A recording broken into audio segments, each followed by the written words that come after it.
Hello, good morning. You are watching QTV this morning. I am Ibrahim Balde. We are back again on another edition of your favorite morning program. Wherever you are, we are sending a good morning coffee to you and your families. We're sending love and a lot of benediction, blessing.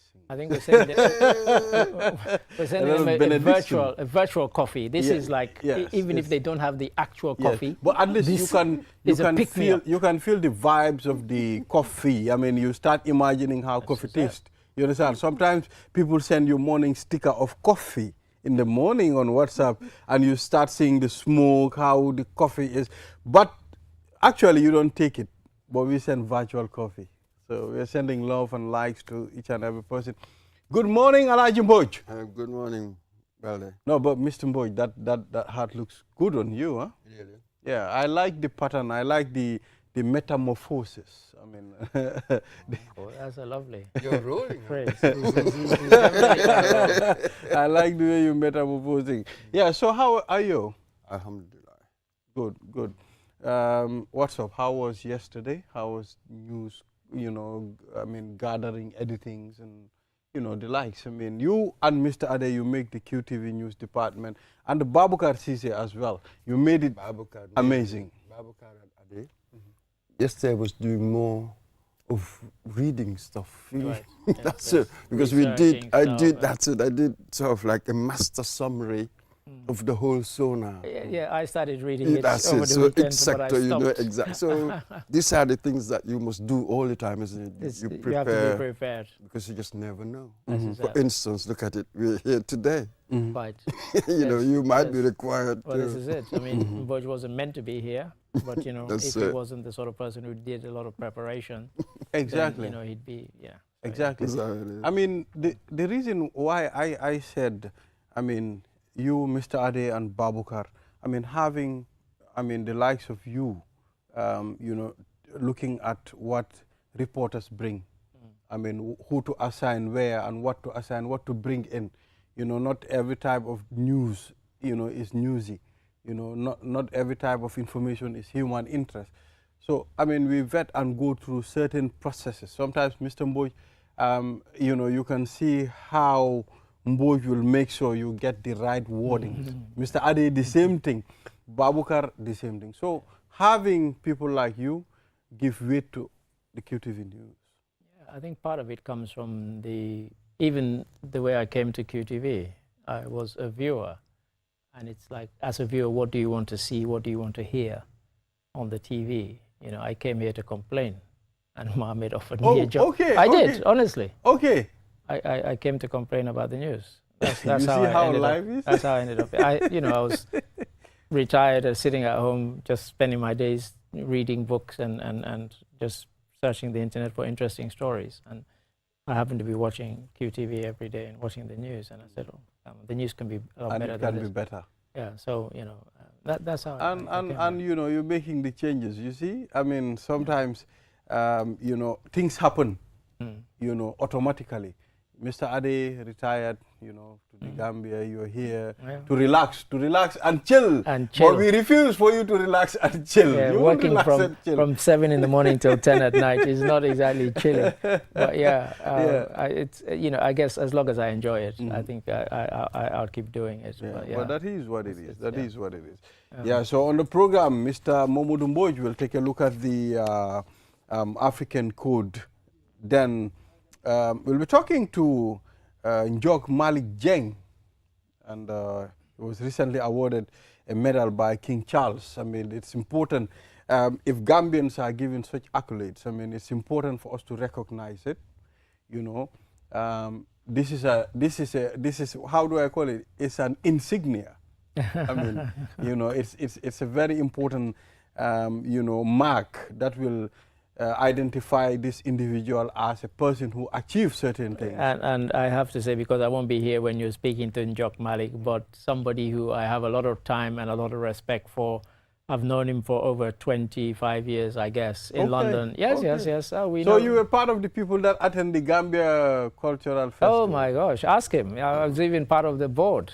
Really? Absolutely. Yes, yes, yes, absolutely. I didn't know that. Oh, yes, yes. Okay, nice, So, nice. yeah, yeah. So I've known him for, and he's always done a lot of fantastic work in this in this field. So it's thoroughly well deserved. So we will engage Njok Malik later on the program, and we'll be talking to Emmanuel Toyinbo, a registered nurse, and of course Marina Trope, social worker.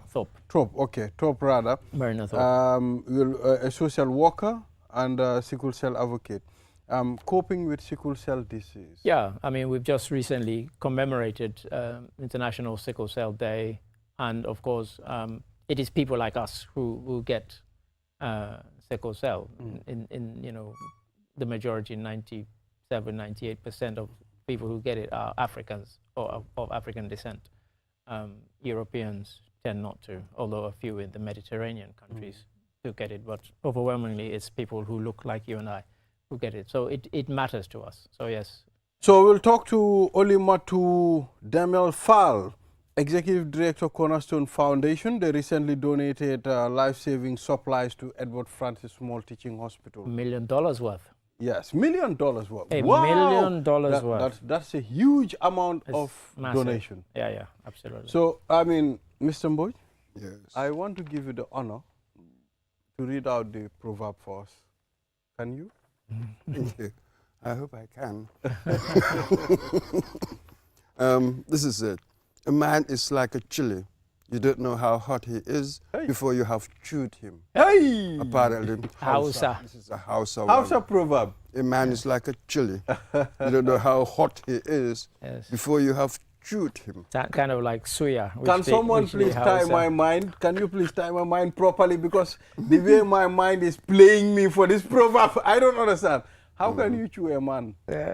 I guess it's metaphorical. Come on. You don't know somebody until absolutely you have thoroughly tested them. My mind is perambulating. Yes, yes. My mind is catabolizing. So rein it in, and then give, you know. It says it's a Hausa, so northern Nigeria. So it's more of knowing someone. You never know an individual. Sometimes do not underrate, do not take things for granted. You know, you have to be ready for every situation. You have to be prepared. You have to be ready, because sometimes the person you might think doesn't have an effect. Might be that individual might make changes at some point. You know, let's take a bright example of 2016 election. I mean, at some point, we were not looking at Adama Barrow as becoming the president of the Gambia. So we were all thinking Jammeh is going to win again. So probably Jammeh got that confidence that I am going to win. The overconfidence. Otherwise, he would have played his cards. You never know. As he had done before. Yeah, because you remember, Barrow, there was a time Adam Barrow said, I took a big risk. The biggest risk is to contest against Jammeh, you understand? Well, of course, because we know what had happened to people who had kind of raised their heads above the parapet to say, I'm willing to contest. He had made life very difficult for them. But yes, you're right. I mean, to go back to the proverb, you know, it's about, you don't know somebody until they've been through, you know, maybe some difficult test. Then you know their real character, you know the real person. You know, you don't know how hot this person is before you have chewed them. So, you know, you've given them a hard task, and they've come through with shining colors, you know. So yes, you know, that's one way of looking at it. But I'm sure there are like, at least 100 different ways of looking at something like this, you know. Exactly. So, Mr. Boy, what's your absolutely. You can see a quiet man somewhere. You know, you have all kinds of suppositions about the person. And then when you test who, you see something else. And I'll even push it to sort of situations. You never really know what a situation is until you go through it, or unless you go through it. It's easy enough to imagine when you are on the outside, oh, I'll behave this way, or I'll do that, or I'll do that. But it's really when you are in the situation that you truly understand it. Exactly. Well, absolutely. Have you heard of David Banner? It's news to me. No, the Incredible Hulk, mild-mannered man. And he always used to say, "You wouldn't like me when I'm angry," because this mild-mannered man would turn into this beast. Absolutely. Once he had been angered, and he'd grow to 4 or 5 times his size, and become the Incredible Hulk. So Hulk. the Hulk, I- the I- Incredible I Hulk, watched- not Hulk Hogan, but yeah. the Incredible Hulk, the green. Yeah, the green, the green Exactly. man, Green, huge yeah. green. I watch Absolutely. his Exactly. movies. You wouldn't like me when I'm angry, as was his phrase. Very similar, So, exactly. so it's that kind of thing, you kind of somebody who's quiet and unassuming. You test them in the wrong way, you see another side of them. All right, so let's take a look at some of the stories making headlines. Yes, I mean, and there's now peace between Israel and Iran. Israel and Iran. Just before I came on, the Israeli government did a press briefing to say that they accept the ceasefire. Okay. So there's an unconditional ceasefire as we speak. So, but carry on with the other. Yeah, I just so thought I'd mention that. lawmakers debate over President's State of the Nation address. Well, I mean, they debate the presidents. I don't know if they debate over it. Yes, the But two Yes, National Assembly members were here yesterday. We had a very interesting conversation. You can see how the majority leader was trying to defend his party leader, and of course, from the UDP party, Madi Sise will also denying certain things. But there are things that he accepts for the Barrow government. He said, "I'm not saying infrastructure. You can see some of the infrastructure are going well." You're telling the viewers what they already watched yesterday, but in terms of the debate at the National Assembly, they went on late into the night. They had the option of debating it yesterday and today, Okay. but they took the option instead to debate long into 10, 11 o'clock or whatever it was last night. And they finalized their debate yesterday, so they will not be returning to it today. But the National Assembly calendar had set aside yesterday and today for that debate. Okay. And I think everybody got to have their say as much as is possible. Of course, not everybody, but many people who wanted to speak got a chance to speak. I think they were in the mood not to let it let it go for let it another- lie for another day. Yeah. So they agreed amongst themselves that no, we'll carry on until we finish. And So that's what Ibrahim they did. Sankare, the government spokesperson, said to the lawyer, "I am not a little boy who answers yes or no questions." Ibrahim is alleged to have Sankare. said something Yes. on a particular media platform, and he is now called for, You can say which media platform. Yes. It was with Peter Gomez on West Coast Radio. Yes. Because that's now in the public domain. Exactly. So now he's called for, for him to testify.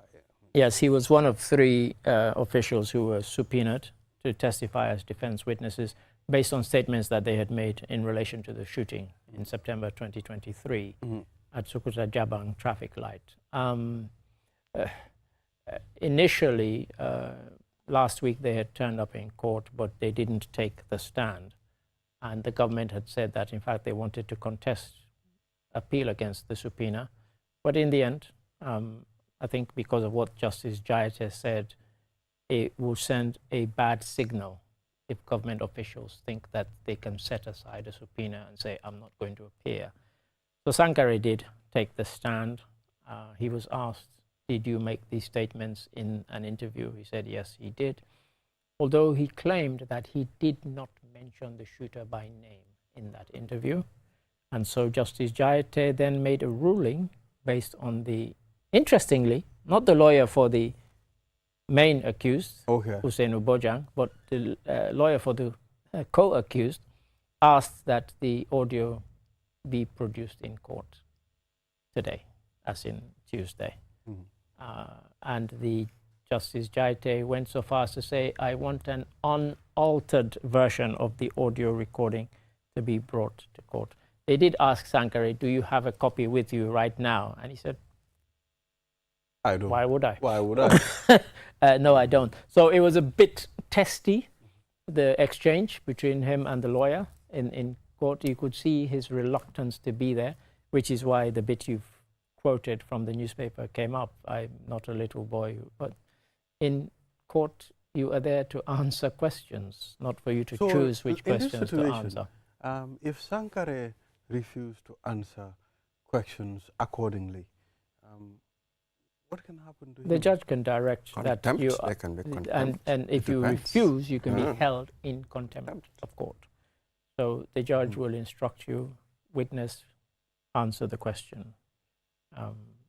You can beat around the bush and dance around it, you know, and people in politics, we know that they are famously or infamously known for not answering straight questions. So, but a judge could say, you haven't answered the question, please answer the question. So, yeah, so there's that. He's back today, 2:15. He'll be back in the court, and the trial continues. Yeah. And we will see whether the tape will be produced or not. But I just don't get this at all. Never mind the process in the courts, that's fine. But first being subpoenaed and you didn't attend. I mean, I can understand politicians or government officials and the media, you know, the sort of games that we play, but not with the courts. Well, never mind Sankare, that there was an appeal granted, yes. but they were supposed to. To be fair to Sankare, I mean, Director of Public Prosecutions, Yusuf, did say that Sankare's non-attendance was not to do with the fact that the government was appealing, but that he was out of the country at the time he was supposed to have been served with the subpoena. And that might be borne by the fact that he's back in the country and he took the stand. So was the court but for informed? the others, one wonders well, whether the court was Quite, informed. yeah. You know, being in the country is one thing, or out of the country, Sure. but informing the court as well. That courtesy, one imagines that there will be that courtesy. And the interesting bit is, the other two of the three who were subpoenaed, they turned up at the court premises, but refused to take the stand because of the appeal that had been lodged. And the Justice Jai did have to say that whether you're appealing or not, you should still take the stand.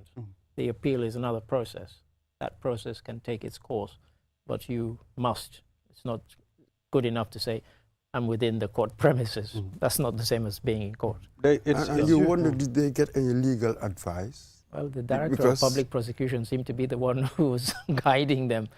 Well, so you wonder he came whether afterwards, he was... you know, he said when they quite. were issuing statements afterwards. That's what right. he did initially, I'm not sure whether Yes, because he seemed to be spending a lot of time hanging around with them. So, but yeah, so that's what that is.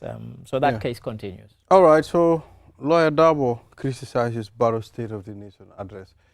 I mean, it's expected from... I was going to say, from an opposition, you know, in fact, it would have been news if it said Lawyer Darboe agrees with Barrow's state. Because as an opposition, you have to say, I would have done things differently. So that is to be expected, of course. And as Mr. Mboj was famously quoted, when you're in opposition, all you have to move is your mouth. You can say anything, you know, because you're not in power or in a position to do it. When you do get into power, that's when you find out that governing a country is not as easy as it seems from the opposition or from the sidelines.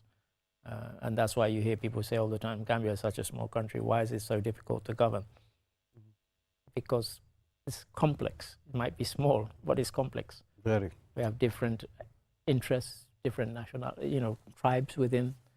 You're appealing to this, you're appealing to that. Different demographics. You have the diaspora contributing $1 billion, dollars, I beg your pardon, a year to the Gambia economy. They want to have a say. They want to have an impact. Mr. Ade, why do you think, I mean, okay, Gambia, as small as we are, with less than 3 million people. Much less than 3 million. I mean, 2.5. I mean, we went to cities that, you know, have populations that are bigger than that. When I asked how many people do we have here, the population, they said 18 million just in one city. Was that Istanbul? Yes, exactly. Yeah. So you can see that's 18 million people, you understand? And it's far bigger than the population that we have in the whole country, but their system seems to work properly. Mr. Mboj talks a lot about having systems. When people were criticizing the whole thing about State of the Nation address, it says it's part of having a system, having order, having something that you can track, you can trace. If the president doesn't come and tell us once a year, we'll sit here and we'll be the same ones who will criticize. Oh, why isn't he telling us any? And then when he does, we'll say, oh, it's all talk. So, but it is about having processes. Those countries work because they have systems, because they have processes that everybody buys into in one way or another. You know, whether it's queuing at the bus stop or, you know, when I went just recently to the UK, there are many places now that have signs saying we no longer accept cash at this place. It's all card, or you use your phone and you just card, tap. yes, you tap it. You know, those are systems that work. Yeah. You know, I still can't go to any old restaurant but when I came here in 2019 and I sat in a restaurant in Senegambia and I finished and they presented my bill and I gave them my card and the woman was like, what's this? We don't use it. We don't, you'll have to go across the road. To cash it out? Take cash and pay. And what? pay. I'm like, I've been going to other countries in this region and using my card for 10 years. So, yeah. I think, and that's it. It's about systems. Yeah. It's not about the size. Yeah, quite. Size is completely irrelevant. Yeah. if there is no system, You could be 10 people, still it wouldn't work. Yeah, quite. You know what I mean? Quite. Absolutely, yes. So it is about systems. And this is the key though, Ade. I was reading somebody the other day, said, especially in Africa, we have this sort of habit of declaring sort of lofty goals, projects. Let's call it the National Development Plan.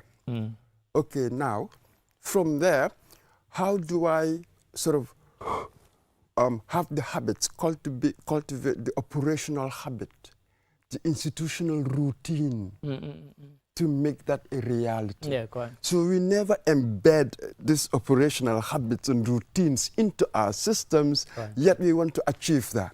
You see how the failure rate has been very high? Quite. Absolutely. Right. Because organizationally, you're not doing the difficult bit, the unglamorous stuff, the day-to-day stuff. That is really what gives you the outcomes. We never do that. And we want to get the outcomes. Fat chance. Yeah, quite. You know. Really. If you don't put in the ingredients, you're not going to get the soup at the end that you want. It's as simple as that. I mean, Even as individuals. yeah. Imagine I'm a student, I keep on failing. And I say to myself, that's it, I want to change that. I want to pass. Yeah. But that means I have to change my lifestyle. and the mindset. There are certain things that I must be doing at home. It all I has must to be do. It studying. has to start somewhere. That's the mindset. It's I mean, the action you that's can't- difficult. you have to say- be ready for it. Of course, you can't say, I'm not going to study, I'm just going to turn up on exam I'm day just and going to pass. pass. No, put in the work. And it's the And action. that's about systems. It's Yeah. the action that's difficult. It's just easy to talk. Yeah. Talk is cheap. But you know, there can be Yeah, go action, but consistency. It's also very important in the action. We've seen a lot of actions being done, but at the end of the time, to be consistent, to make sure those actions are carried for the benefit of everyone, zero. Yeah, I mean, when I went to a Accept. boarding school in Sierra Leone, Christ the King College in Bo, which is the second city, I was really shocked that on my first night there, the bell rang for the end of the study period. And I was the only one who got up to walk out of the study room. And I was thinking, what's going on? So I went and spoke to the head prefect. I said, what's going on? He said, oh, people carry on studying for another 2 hours. Okay, and the reason they did that was because for about 3 or 4 years, they had had the best exam results in the country, and they wanted to keep that standard. But what I found out after about a week or two is that some boys would stay because they thought it was the thing to be seen to be staying, but they'd be fast asleep on their desk in the evening. Instead of going to their dormitory and sleeping, they thought, oh no, I'm going to stay in the study room. And they're like, You want to stay longer? yeah, but you know, just for the show. Yeah. You know, and who are you fooling? Nobody. But the ones who stayed and studied, of course, the results told at every year. Exactly. You know? So, Mr. Adedrame, thank you very much for reviewing these papers. You are a very busy man. The QTV News is waiting for you. We're all I busy. mean, Mr. Ade, we can't accept a day to come without QTV News. I mean, everybody will come for you. Well, the whole country will come for you. apart from Sunday. Exactly. So thank you very much. Viewers, at this point, we'll take a short break. After the break, then we'll talk about, coping with sickle cell disease. Okay, we need to deal with Njok Malik. I mean, you see, you said you wanted to engage Njok on this program. No, I said I wasn't going to be here, but I'd love to, of course. Yes. So, I mean, we will talk to Njok Malik. I mean, he's recently awarded by the King of England, King Charles. British Empire Medal. Exactly. I mean, very significant award. And a Gambian receiving it too. I mean, it's a pride for each and every Gambian in this country. Let's celebrate these people while they are still here. As they say, give them their flowers while they're here, not when they're underground. Yeah, so we can connect with Njok Malik. Good morning, Njok. Hello, good morning. Njok, we hope you've managed to stay awake. And Njok has been involved in lots of cultural matters. Absolutely, relating to the especially Gambia. This time. It's fast approaching. Various festivals. He's always been there. Yes. Good morning, Uncle Njok. We can't hear you. Can you hear us? How are you?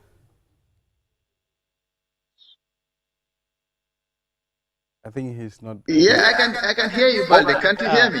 Okay, now we are getting you loud. We are getting you loud and clear. Yeah, I'm fine, thank you. But it must be the network then. Oh, I don't know. No, now we are getting you.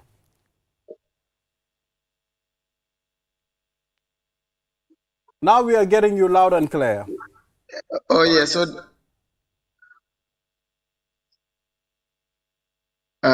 okay, so You haven't asked him anything. He's waiting, Mr. Balde. Okay. I mean, I just want to establish the connection properly. He says he's getting you. Yeah, it's like it freezed again. Oh, okay. Yeah, so we'll try to rectify that, and we'll then engage him on the program. Yeah, I think one way of engaging, asking Njok what the citation was. What did he get this award? It seems to be so echoing. He's back on the line. I don't know. Yeah, so Uncle Njok, let's dive straight to the conversation. I mean, this award, it's a very significant award. I mean, you playing a very significant role in your field and receiving this from the King of England. What does this mean to you, Uncle Njok?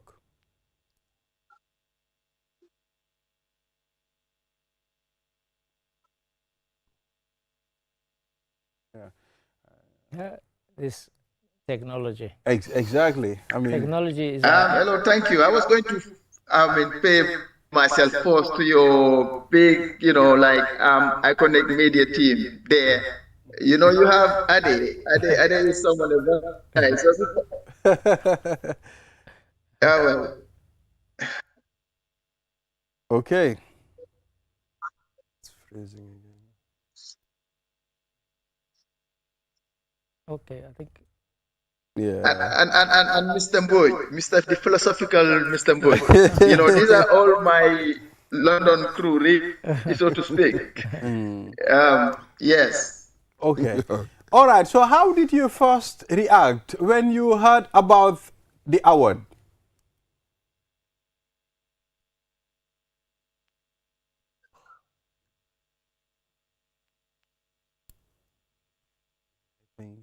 There's a little bit of... Yeah, there is a delay. Well, I mean, first, I think the letter for this award, I didn't even know who nominated me, but I then kind of sussed it out that it came from the Arts Council of England because they are my main funders.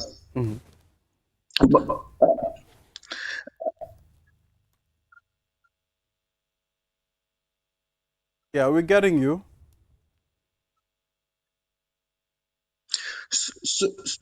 So they sent a letter to my old address, and I didn't receive that. And at some point, they managed to send me sort of they got my number somehow and got hold of me. So I thought it was,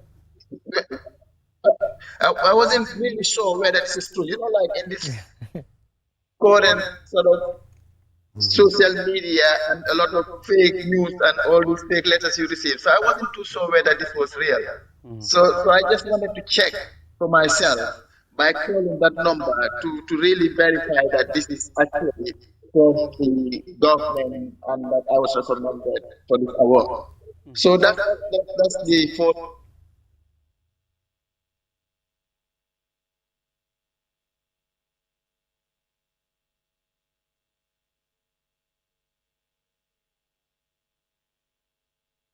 Okay, he was lamenting on very important points there. Yes. Yeah.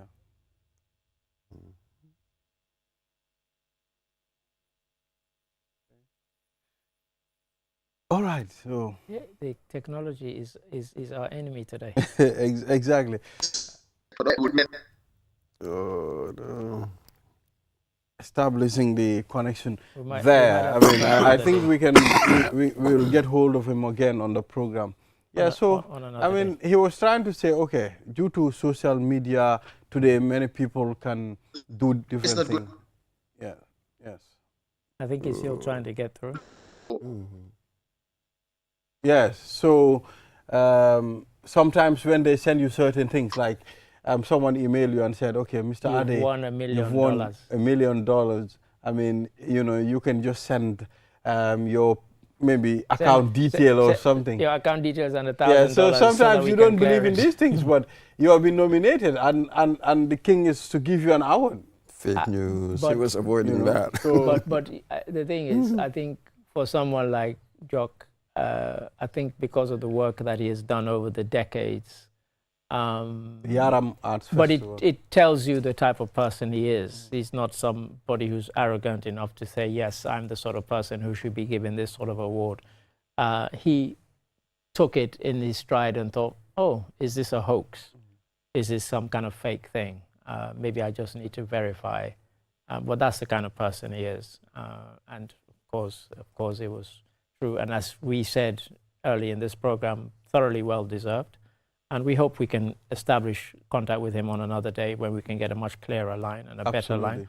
Because I think we do deserve to kind of definitely sort of yes, commemorate. Exactly. Like I said, I mean, this is a very significant award, and you know, it's incumbent upon us for us to discuss this. I mean, to give him the platform so that he can at least express his happiness, and Gambians to know this is what is happening, because there are many people that are making wonders wherever you are, whether you are Nigeria, whether you are a Gambian, whether you are Senegalese. It's important for us to at least recognize, I mean, what you're doing and the achievements that you've achieved over the years. And this is what this is all about. It's about recognizing what he's achieved. As he says, he assumes it was the Arts Council that nominated him. Normally, they don't tell you who nominated you. It's kind of kept confidential. And one of the reasons is they don't want people to kind of pressure people to say, nominate me, you know? And so he would have had no hand in the process. No idea. And then, yes, thank you, Mr. Ade Drame. At this point, we'll take a short break. After the break, the program continues. We'll be back.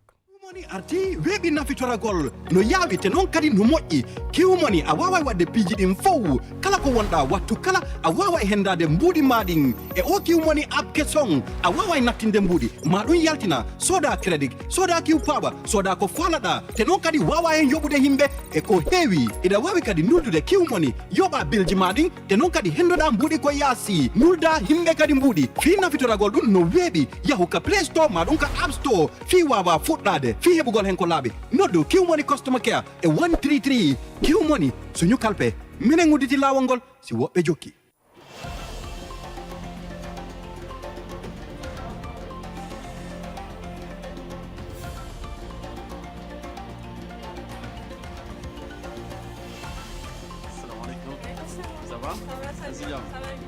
Taking a break isn't about stopping, it's about recharging for the next stage.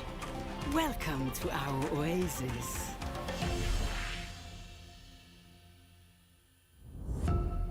Powered by Africa, Oris Energies. Q-Money is back again with its easy-to-use, secure and convenient mobile app that allows you to carry out all your transactions. No matter where you are or what time it is, you can always access your funds. With the new Q-Money app, you can cash in and out, buy credit, buy Q-Power, shop, make payments, and so much more.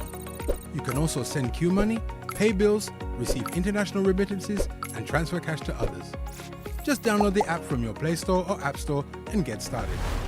For more information, call customer care on 133. Q Money, Sinu Calpe. We innovate, others follow. Q-Money imurundana nekoteke anila ni mobile app sone yaringo alanna yata ndu ise kuol bekeno ibeda woda wati ise munafano ila kodola anin Q-Money la ni mobile app kuto ise kodo dundino ye kodo fintinde ise credit ko sanno ye Q power sang ye fengol sang ndu fanan ise mol jono anin ku jamalu ise Q-Money kino yela bilol jo ndu fanan bantala banko se kodo kiyeno ise kodo fanan kino do kotanye pourque munafanyina a download sign Play Store anin App Store ni lataka Serengo sotoje Q-Money customer care commandi 133 Q-Money suñu kalpe ntolle nga silo walang dole mol noma Q-Money delsina ak sen mobile app bu bes bi orna gawna te yit mun nga ko jëfande ko pour def ci lo bëgga fo mun di ne watu bu ne mun nga jot sa xaliss ak Q-Money mobile app bu bes bi mun nga dugal xaliss génné xaliss jënd ci credit jënd ci Q power jënd lo bëgga ak yu bari mun nga ci yone Q-Money fay sa bill si jot halis bitim rew yun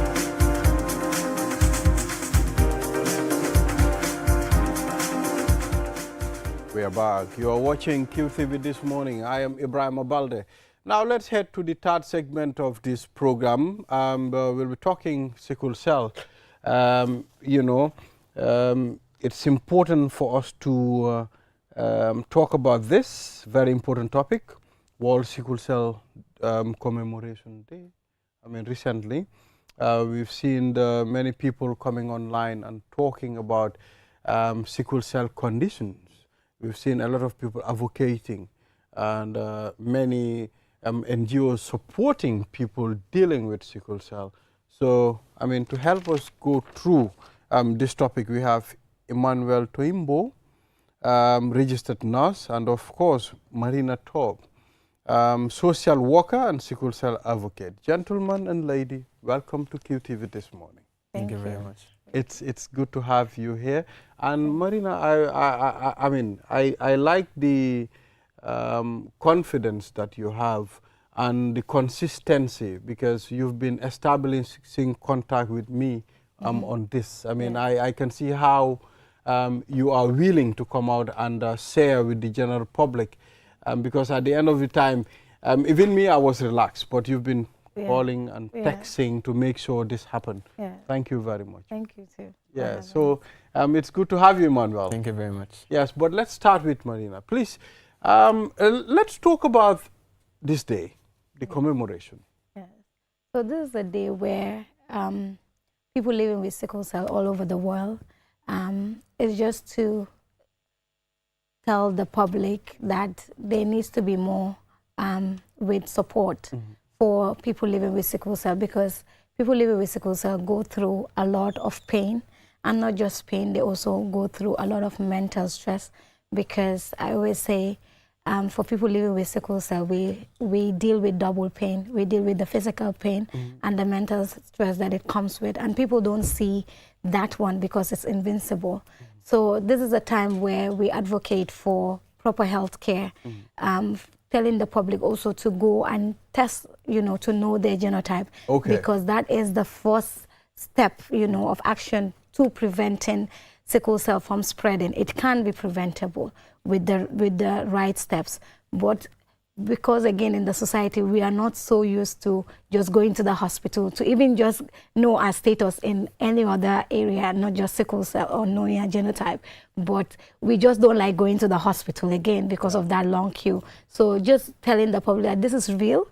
I think just because people don't talk about it, because again some people feel stigmatized or feel like, oh, if I come out, people will now know that I have this. It will also limit my chances probably of getting married, or or doing certain things, because now I will be seen as a disease, which is not the case.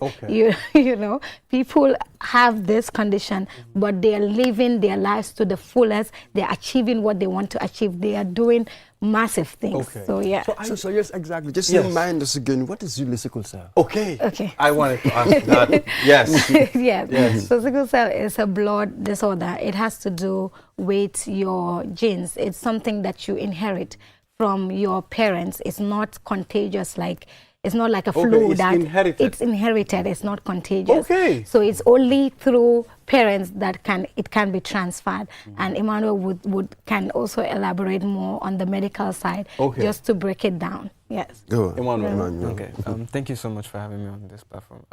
So when it comes to sickle cell, the mainline definition is that sickle cell is a hematological medical condition, and like she said, it's an inherited medical condition that has to do with the deforming of the red blood cells. So when it comes to sickle cell, we are focused on one main thing, which is the oxygen. Oxygen is necessary for the tissues all in our body. So there is a transport system that makes sure that that oxygen reaches all the various parts of our body, because without oxygen, we will pass and we will die. It's the only resource that we need to depend on. Without it, we cannot continue to exist, right?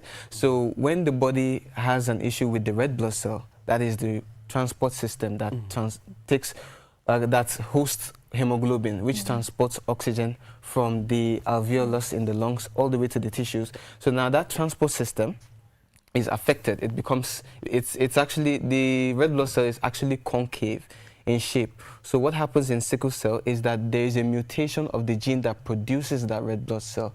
So it causes it to be sickle. Instead of being circle, it's sickle in shape. So that sickle shape actually makes it difficult for it to transport oxygen all over the body. So in a case where the person that has sickle cell is not receiving enough oxygen, that is due to they're not receiving enough oxygen, there will be what is called a blockage. It's called vaso-occlusion, that is blockage, and it will cause a whole lot of issues in the body. So there's in that sense, the body will not receive enough tissue perfusion of oxygen. And it's also defined by, let's say, low amounts of hemoglobin in the body. Okay. Yeah. So the symptoms. The symptoms. So how would that show now in the body? Your body. So what are the symptoms? Okay, so when it comes to sickle cell, it's a type of anemia. There are different types of anemia. Different types of medical anemia. So sickle cell is mainly inherited in the sense that, so when you talk about anemia, I think you've heard of it before, no hemoglobin or low amount of red blood cells in the body. So how that would look like in the human body is that the person will have fatigue, because the tissues in the body are not receiving enough oxygen. So the person will have fatigue. Another thing that you see in people that usually have sickle cell is jaundice, which is discoloration of the eye. They have a yellowish coloration of the eye and the skin. Another thing you will see is shortness of breath. So because the body sees that, the body is able to pick up that tissues are not receiving enough oxygen, so it will want to get more oxygen from the atmosphere. So the person will be hyperventilating, and then they tend to have a lot of pain, because it leads to the occlusion of the blood vessels leads to something that is called vaso-occlusive crisis. So they have a lot of pain, especially in areas of the joints where all those capillaries are. So they have a lot of pain as well. And then you have swelling of the lower extremities, to name a few. So now we go back to the social worker. Once I notice these symptoms about me, what next? I think you should go to the hospital. Go and tell them that these are the issues that is going on. But then, because again, not all the hospitals, especially the public ones, sometimes they might not run a genotype test screening, because not all the hospitals also have that. So, but if this is what you are suspecting, go there, explain for them, because they're medicals and they would know. So they might tell you to go and do a genotype test. Or if they have it in the hospital, they will run it. And that's when they will now show that you have sickle cell, which is the hemoglobin SS. And then from there, you now have to, go for regular checkups. Because again, for us to, yes, it's manageable. And it's only when you are taking good care of yourself, meaning you're going for your regular checkups. And this is important, because if there is any other complication that's happening, the doctors can, trace it fast with early intervention. But if you are just at home and say you can manage, you don't even understand what you're dealing with, this now leads to early death. That's why before you have those myths that will say, oh, these people, they don't live long. You hear people say, hello, then he born, like before 20, you die. And a lot of people will say, oh, I heard that before 20 or before 30, you guys die. And when they ask me my age, I'm like, well, I'm 31. And they were like, oh, you don't even look like that, you see? So yes, going to do your medication, because you have to take every day you have to be on medication, and that is very stressful, I know, but let's not play with that. And also eat healthy, you know, get enough rest. I know for advice, the public will be like, you don't rest, so why advise it? But this is something that we need enough rest, because we cannot be giving a lot of energy because we need a lot of oxygen. Yes. So early intervention is key. Yes. So what is the state of sort of like the facilities available to people who suffer this disease in this country? You said some hospitals have this, others don't, but you know, which one has more? Do you have more of it than not, or how is the situation? So currently we do have a sickle cell clinic in the Gambia, which is in Edward Banjul, Edward Francis Small Teaching Hospital. They do have sickle cell clinic, and they also have the pediatric for sickle cell. So these are like specialized people. You have the hematologist doctors that would see, and which is a plus for the Gambia, because now at least, because some other hospitals, they can manage the crisis, they know what to do, but they are not specialized mainly on sickle cell. So maybe there might be some area that they might not be able to intervene or know what else to do. So currently it's Banjul. I also go to MRC also, because that's where I'm also registered. So usually when I have to be admitted, that's where I go to. Yes. So, yeah. Do we have any idea about the prevalence of sickle cell in the country? Do we have figures on that? Any of you? Yeah. So currently we just received the statistics from the Medical Research Center, which I just left my phone over there. Okay, yes. I received it, but I've not calculated it yet. But we are seeing that in the Western one, it has a lot of cases. Kind of like you were saying, is it outpatient cases? Outpatient cases. It was a lot. So yeah, but we'll work on that statistics proper in order to publish it out there to the public, because it's really key. So is it curable? Yes, it is, but it's very expensive. Like expensive, as in what? Is health expensive? Well, okay, if you don't mind. Well, sickle cell, there are some treatment options for sickle cell disease, the treatment option that you can actually venture into, which the most notable and most widely successful out of them is called the bone marrow transplant, where you transplant the bone marrow. The bone marrow is actually the place of the part of the body that is responsible for producing these red blood cells. So you know, a person with sickle cell actually has the defective red blood cells that are produced in the body.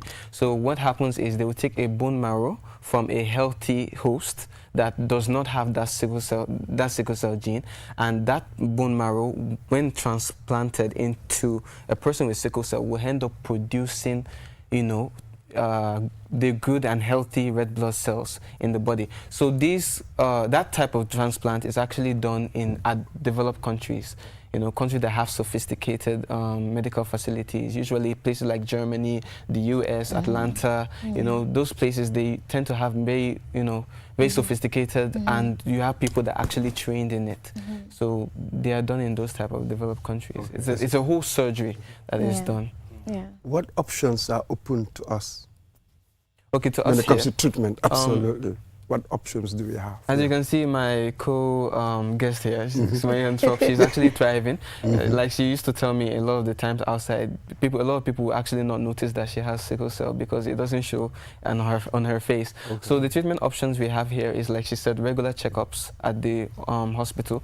And while I was talking about the symptoms before, you can see that when it comes to sickle cell, it tends to peak after 6 months, because what happens is during childhood, the body, even though you have the sickle cell gene in the body is able to compensate by producing large amount of red blood cells, so the body wouldn't really notice. It's known as fetal hemoglobin. But after 6 months, the child, you see that the child will tend to cry a lot. You see that the child cannot be soothed. Then that's when you go and check. But at developed countries, they actually do genotype screening at birth. In that sense, they will actually be able to prevent the occurrence of sickle cell disease, because when they know at birth, they know exactly what to do. So after that, when you know that you actually have the sickle cell, from going to the hospital, from seeing that, okay, you've been having these pain episodes and they don't seem to go away, that's when you do a genotype screening for the person. When you do the genotype screening and the person has SS, that is, they have the hemoglobin SS gene, that is when a whole list of treatment procedures will start to be taken into effect, and then they'll start counseling you on the things that you should do, being well hydrated, like she said, alleviating, making sure to stay away from stress as much as possible. So if you follow all those things, you know, eating well and all that, you can actually manage the condition, even though it's chronic. Yeah. That's it. So it's got many aspects, hasn't it? Yeah. It seems to me it's got this medical aspect. There's an emotional, mental, as you said, and others. Take us through the different aspects. It's been lifestyle, isn't it?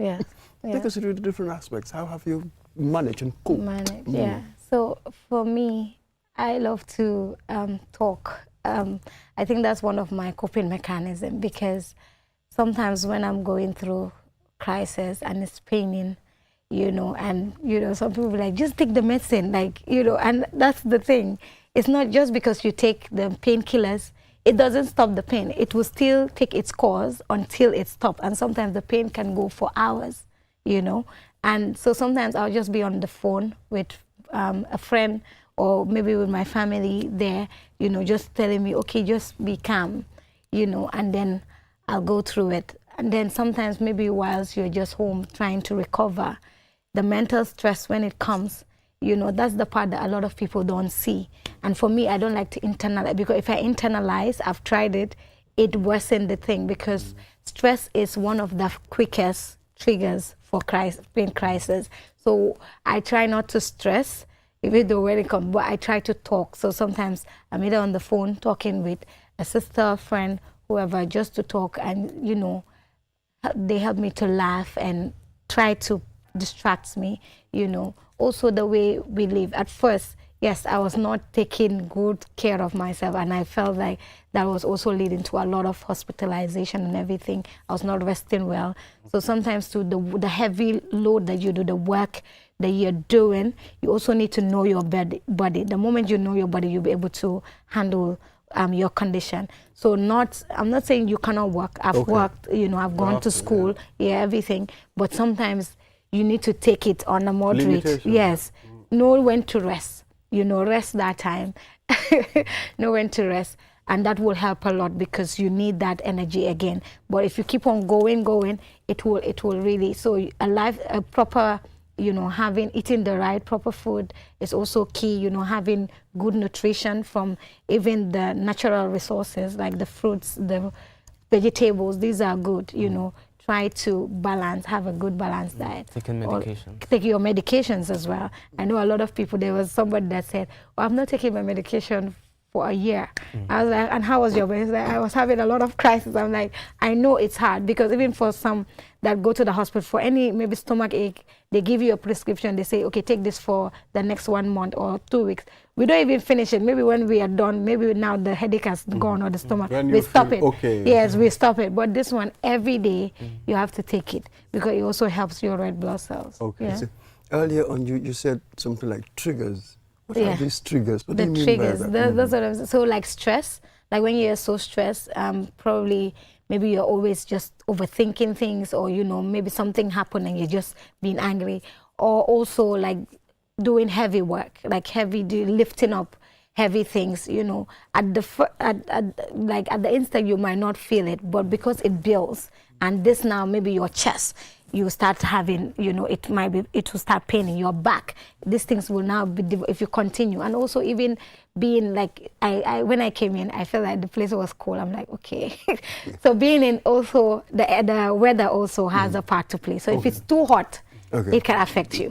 If it's too cold, it can also affect you. So you have to also be keeping yourself warm. You need to control that. You keep, yes. So everything, you just need to know how to manage. So what can communities and family members do to support people with this condition? I feel like the first thing is to understand the condition. Let them learn about it, because a lot of people, they have someone with sickle cell, and all they say, we hear them say, he won, and they don't know that even the words that they are saying is also affecting the person. I feel like words, the way we speak to people, and even using that word sickler. We are not sicklers. You know, I get that term, they use it a lot, and even people that live with sickle cell now, they are calling themselves sickler. I keep telling people, do not call yourself sickler because you are not.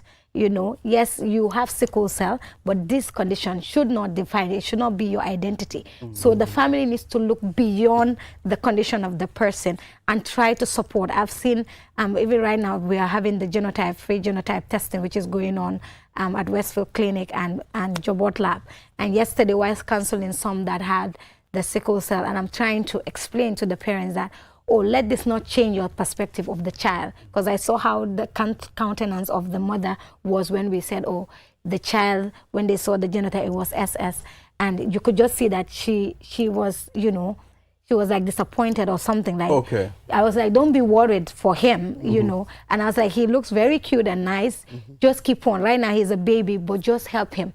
Whatever he needs to know, help him, that he can play, he can do whatever he wants. If he's strong in this area, maybe he's a footballer or what, encourage him. Don't limit him and say, oh no, you cannot do this. Oh no. Let them believe in the people that have sickle cell, that we are not going to die early. I know that has been a myth that has been happening a lot. And yes, before it was true, because then medication, like there was no advancement in even medication. You know, technology also, it was not there. But now we have good medications that are coming. We also have how to, you know, manage ourselves. Now, if you know it, then you know how to manage it. So this all can limit people, can help people to, you know, have good life and even prolong life. I got one of my uncles. I mean, he lived with this for a long time. I mean, and he's still around. Exactly. I mean, he keeps telling me, you just have to know how to control this. Yes. You understand? Yes. And I think he's also very careful on, you know, how to go about his business, how to handle his things, how to take his medications. I mean, he keeps telling people, getting sickle cell is not a death sentence. Exactly. And that's what people think. That is the thing. It's not a death sentence. And because we have made it look like a death sentence, that's why even people that have sickle cell, they don't have the courage to come out. They keep having that mental torture. Exactly. At the end of the time, it's not the sickle cell that kills them, it's the mental torture that kills them. You know? Yeah. So that is what it is. Are you working with other organizations, I mean, to help raise the awareness of this? Yeah, I'm currently part of the Gambia Sickle Cell Association. Okay. And we were supposed to have someone, the president, that's Musa Dem, who is the president of the Gambia Sickle Cell Association. I think Musa was here sometime. Sometime, okay. Yeah, he was here. We talked about sickle cell. Okay, yes. So, like especially this commemoration on Thursday, the June 19th, we had a walk for sickle cell might pass. Okay. It was done. They had to stop at traffic light and they had a talk. Then later we went even to the beach to even talk more with people that live with sickle cell. We're also now having this free genotype testing, which was done by Westfield Clinic and Jobot in collaboration with the Sickle Cell Association. And also advocacies are going on people's platform. I use my platform to raise awareness. They're using everybody, people that are in, because again, it's not everybody that is so advanced in technology. Some don't like the media too much, but even in their own, you know, workplaces or wherever, they are telling people, do not do this. Like before you get married, make sure you know your genotype. And we've been saying a lot of genotype, and I think right now the community is, you know, the attention we have gotten it, because now you're seeing a lot of people. Oh yes, we need to know our genotype, and which is good. And even for young people, not just people that are about to get married, but even for young people, because again, sickle cell doesn't manifest the same in everybody. Okay. So it's not a one-size-fits-all. So some people, they're having it really hard that they can't do much. But others, they have it and they don't even have the symptoms. They are not feeling anything. Some they have actually said, well, I don't even have this crisis that you're talking about. Okay. Yes. So some people, it's different for everybody, you get. So that's why sometimes you might have it and you don't even know that you're living with this condition. That's why it's really? Good. Yes. Wow. Yes, it's so that's why you have to go and test. Everybody, even here, I'm encouraging everybody. We all have to go everybody, your children, take them and test. And you know, I don't know of other countries, but the Gambia, I mean, most people don't go to hospital to check. Oh, we don't you know, the like- last time I went to hospital to check myself, I think it's going to 3-4 years now. I only go to hospital when I have headache. Headache. Yes. So Yes. those are things that should change. I mean, health is very important. Yes. You don't have to lose it, Yeah. carelessly. You have to go and check your body. The body is like a car. Time to time you go check your engine, change oil, and do all those things. So let's talk about how are you doing to make sure people living in the rural area also are reach out, because they have Exactly. limited resources, Oh, yes. limited information, Exactly. and most of them, a person might be going through this and they keep taking you to Marabou, Yes. thinking it's a Marabou thing. Yeah. So the advocacy, even though the World Sickle Cell Day has passed, but the advocacy continues.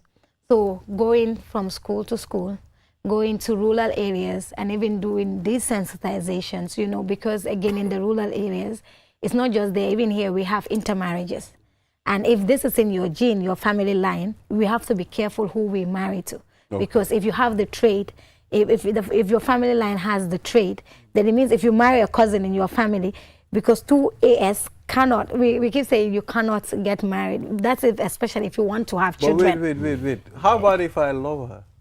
Yes, again, love wisely. That's why we are saying Love conquers everything. Oh, no, the reason why. Love conquers because- everything at some point. Because what I say is, you're either affected directly or indirectly. So the one that, the indirectly is you, the parents. So let's say, okay, we go with the love. And then the children are falling sick. And then you need to also know that sickle cell is expensive. If I say it's expensive, the drugs is, every hospital bill, you have to pay money. Then, constant getting medication, constant tests, whatever you have to be doing, you get. Even These the are emotional stress, even with the family. So let's say you're married and, we can handle it. Later, you are going to get stressed, like they'll be calling your daughter or something, So these things, we need to love wisely. I'm not saying don't love, I know. And you also need to remember that you're making a choice for another person. The life that you're bringing to this earth, you're actually making that choice for that person. They cannot, because when you have sickle cell, there's nothing you can do to change it. Even though there has been some advances in research in trying to edit the genes, I've actually read in some articles where they're actually trying to see if they can actually alter the genes that are actually leading to those production of defective red blood cells. Even though that is in progress, we're still in the present, so you don't want to. Well, then this is affecting many people, because at some point you just marry without even testing. So thank you very much, Marina and Emmanuel, for coming. We hope to have more of this on this platform, at least to inform people about this. Can I also just give a shout out? Quickly. Yes. So I just want to say thank you to everybody, and just want to encourage people living with sickle cell that you are not alone, and that you are not a disease, and that you can be whoever you want to be. Absolutely. You just need to believe in yourself and, show up for yourself, do what you love, and, go for it. And I also want to encourage parents, not to give up on their children, to have hope for them. I also want to say a big thank you to my auntie and my uncle, Mr. and Mrs. James Johnson. Thank you. They have like from the very beginning, I've been living with them. They have supported me financially, emotionally, like a lot of things. Yes. That's beautiful. Thank you. Keep supporting. Yeah, so thank you very much. We appreciate, your coming and sharing this platform with us. At this point, we'll take a short break. After the break, then we'll head to the last segment of this program. We'll be back. Kiwmoni arti webi nafitora gol no yawi te non kadi no moƴƴi Kiwmoni a wawa wadde piiji ɗin fow kala ko wonɗa wattu kala a wawa hendade mbuudi maɗin e o Kiwmoni app kesong a wawa nattinde mbuudi ma ɗum yaltina soda credit soda kiw paba soda ko falaɗa te non kadi wawa hen yoɓude himɓe e ko heewi ida wawi kadi nuldude Kiwmoni yoɓa bilji maɗin te non kadi hendoɗa mbuudi ko yaasi nulda himɓe kadi mbuudi fi nafitoragol ɗum no weeɓi yahu ka Play Store ma ɗum ka App Store fi wawa fuɗɗade fi heɓugol hen ko laaɓi noddu Kiwmoni customer care e 133 Kiwmoni suñu kalpe minen udditi laawol ngol si woɓɓe jokki.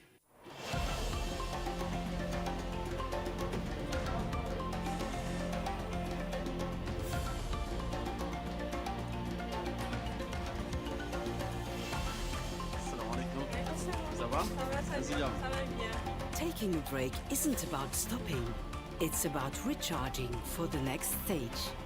Welcome to our oasis.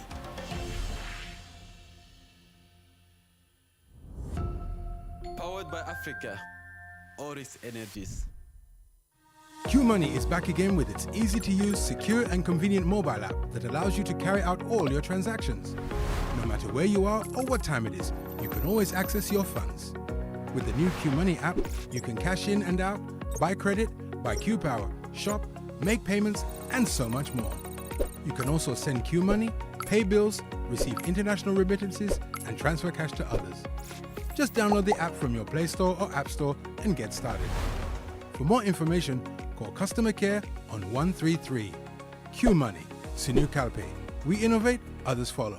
QMoney imurundana ne koteke anila ni mobile app sone yaringo alanna yata ndung ise kuol bekeno ibeda woda wati ise munafano ila kodola anin QMoney la ni mobile app kuto ise kodo dundino ye kodo fintinde ise credit ko sanno ye QPower sang ye fengol sang ndum fanang ise mol jono anin ku jamalu ise QMoney kino yela bilol jo ndum fanang bantala banko se kodo kiyeno ise kodo fanang kino do kotenge kurke munafanyina a download sign Play Store anin App Store ni laftaka Serengo sotoje QMoney customer care commandi 133 QMoney suñu kalpe ntolle nga silo walang dole mol noma QMoney delsina ak sen mobile app bu bes bi orna gawna te hit mun nga ko jefande ko pour def ci lo buga fo mun dine watu bu ne mun nga jot sa halis ak QMoney mobile app bu bes bi mun nga dugal halis gene halis jënd ci credit jënd ci QPower jënd lo buga ak yu bari mun nga ci yone QMoney fay sa bill si jot halis bitim réew yónnee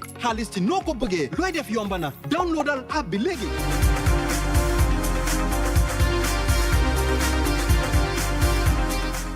Yeah, so we are back. You're watching QTV this morning. Now let's head to the last segment of this program. And Cornerstone Group donates life-saving supplies, over $1 million worth of life-saving supplies to Edward Francis Small Teaching Hospital. Edward Francis Small Teaching Hospital is the biggest, hospital in the Gambia, with a lot of referrals from all over the country. People make good use of this hospital. Even people from other countries, border countries, will get into the Gambia and also get some medical attention. And we have Olimatu Damel Fall, Executive Director, Cornerstone Foundation. It's good to have you, Olimatu. It's good to be here to you. Good morning. Yes. So let's just quickly go through this. We are out of time. Can you tell us this intervention, why? It's a huge amount of money. When this is converted to money, it's huge. Yeah. Thank you very much for having me. First of all, it's a huge amount of money, but when it comes to intervention and supporting and helping, I think money is the last thing that should be on somebody's mind. Because we believe that, as you said, the Edward Francis Small Teaching Hospital is the only referral hospital in the country. And if anybody happens to have a problem, or you're into an accident, or you get sick, regardless of your status, regardless of how much money you have, regardless of who you are in the country, that's why you would head to first to be stabilized before you think of even anything. So for us at the Cornerstone Foundation, it's not about how much money we put in, but the impact that we make and the lives that we can save. True. Because it is known that the life that you're saving could be your own.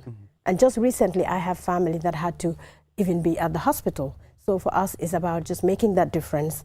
Even if we go home knowing that we have saved one life, it's very significant for us. So it's not about the money.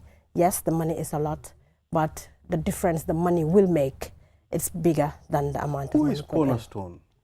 So Cornerstone is a group of companies. We're called the Cornerstone Group, founded by Mr. Alaji Sanyang, and he is the founder and the CEO of the Cornerstone Group.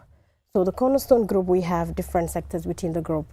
We have the Cornerstone Properties, where we deal with property management and real estate. Then we have the Cornerstone Sustainability, which we do the solar systems and just trying to solarize places and schools and hospitals and homes. And then we have Cornerstone Construction, where we deal with road construction and building constructions. So I can happily say that, and then the Cornerstone Foundation, which recently we set up a board as well for the foundation. So this is what the Cornerstone Group is about, but it's spearheaded, led by Mr. Alaji Sanyang. He's the CEO. So the foundation, it's philanthropic? Yes. But it's a commercial enterprise, commercial group, right? Cornerstone Group? Yes. There are commercial aspects. And yes. And then the foundation is the part where we give back to the communities where we work and operate. Because all the other sectors that we have as part of the group, we operate and work in the Gambia. So it's just normal and fair for us to give back to these communities where we have our staff living, where we have our people working as well. That's it. So tell us about this donation. Well, what's specific? What is it exactly? Yeah. Okay, Life savings, yes. This donation in particular, maybe I'll just go back a little bit, because this is not the first time the Cornerstone Foundation are donating to the Edward Francis Teaching Hospital. So the whole donation pretty much started when we were approached by Dr. Biteye. I'll say hello to him, and then he approached us and said, we need help, we need support, what can you guys do? And I remember I was with Mr. Sanyang that very day, and that's when we went to the pediatric ward, because the kids were taken to Venture. That's where we had the kids, and then we said, no, we're not gonna allow this. So that's when we refurbished the pediatric surgical unit, and when we did that, but actually before that, I was talking to Mr. Sanyang, and I mentioned to him that people have died during operations at the theater because light would go off. So that's when this whole support to the hospital actually even started. He's like, no, lolu munta am. I said, yes. Then I said, okay, we'll find out, you can talk to Dr. Biteye. Luckily for us, we went somewhere, and then we saw Dr. Biteye. And I said, that's Dr. Biteye. Then they had a conversation, and Dr. Biteye said, I'll give you all the details needed. So that's when we started, and then we solarized the theater. So now the story of light them off, need then a lampay day, putting it in their mouths to support, that's out of it. And then that's when we did the surgical unit. But then with this huge donation, again, Dr. Biteye approached us and said, I don't want a donor fatigue, but there's a container of medicine, but we cannot pay to bring it all the way here. It's costing a lot of money, but we just said, we'll tell you about it. That's when Mr. Sanyang said, what's the impact it would have on the Gambian people? And Dr. Biteye was like, a huge one. It would make a difference. He just said, let's do it. So that's just how he contacted with Dr. Biteye, MAP, and then the process started. But then I think I have to make something very clear here. The medications that we brought here, they're not expired medication, and they're not medications that are not needed or wanted. These are medications that were selected by the hospital management themselves. Okay. They selected the medication. They have a whole list, and they selected these medications and said, this is what we need as of now. This is what we don't have, and this is what would make a difference if you purchase them. So that's when we said, okay, you guys do whatever you want to do your due diligence, do everything you have to do, work with MCA, see the medical council, and then we would do the financing. So that's when we did the financing and ensured that the container got here and then donated. Yes. Wow, nice, interesting, Mr. Boy. Absolutely. So it makes me wonder. So how did you go about getting all this medication? Because with us recently, with the AKI incident, so we're now sort of anxious, nervous about medication coming medicine in. Anywhere. That's it, the testing. So how did you go about? So that's why we, as we're not medical practitioners or we're not medical experts, that's why we left that in the hands of the Chief Medical Director, Dr. Biteye. So him and his team of pharmacists and the Edward Francis Teaching Hospital, they did the whole groundwork. Because again, they are the professionals, they are the experts, so they know the processes. So we let them handle that part. And then when it came to the financing, we handled that. You finance it? Yes. Okay. That's it. Do you get support from outside, or is your financing purely within the group, profits you make, whatever? Okay. How do you get your financing? For now, it's more like within the group. But again, we're open for partnership because, again, this one we just partnered with MAP International because they're the ones that were working with the hospital. So for now, it's within the group that's doing the financing. So it's a newly set up foundation, but definitely we would have partners because, again, our CEO, he's a very versatile individual, and we have operations, within the country and even outside of the country. Okay. The Cornerstone Group, yes. So remind us what Cornerstone does again. I mean, it's important for us to know. If you donate our hospital goods worth of $1 million, I mean, we would be very happy to know what you people do on television. Yes, so what we do at the Cornerstone Group, again, as I said, we have the Cornerstone Properties, where we do property management, real estate kind of thing. Okay. And then we have the Cornerstone Construction, where we do road work. So right now we have a road that we're doing in CRR. We're about 68% completion. It's a 50 kilometers road in CRR. I hope it's not the Hakalang road. No, it's the Lot 2 one. Oh, the Lot 2 in Yao. Oh, in Yao. Yes, okay, so nice. we've completed about 68% of that. And again, we do solarization. So right now we have donated solar panels and batteries and everything to the RVTH for the theater, and then we have solarized houses and offices as well. So that's what we do basically as a group. Thank you, Olimatu Damel Tal, for coming on. I am Fal, I am not Tal. Oh, it's Fal. It looks like Tal. I get that all the time. Oh, Tal and Fal. Yes, because I think the Tals have a lot of Olis. Maybe they are brothers too. I mean, Tal and I Fal. know quite a few. Have something in common. So most of the Olis are Tals, so I get that all the time. Yes. All right, so thank you very much for coming. And, I mean, giving Cornerstone business, it's worth it. I mean, giving them business, worth it, because they'll inject it again, So thank you very much, and we hope to engage you more on this program. And thank you very much for having me, and then we would definitely love to be here again and to talk to the Gambian people what we do. And just before I go, I would just urge everybody to try to make a contribution to, where you live and work, because $1 makes a difference. You might think it's a small money, but it makes a huge difference in somebody's life. Absolutely. And for us at Cornerstone, that's what we believe. Having any amount that we put in, as long as it's impactful. Yeah, so Mr. Mahmoud Mbodj, this is all we have for today. We'll be back here tomorrow, inshallah, on another segment of QTV This Morning. Until then,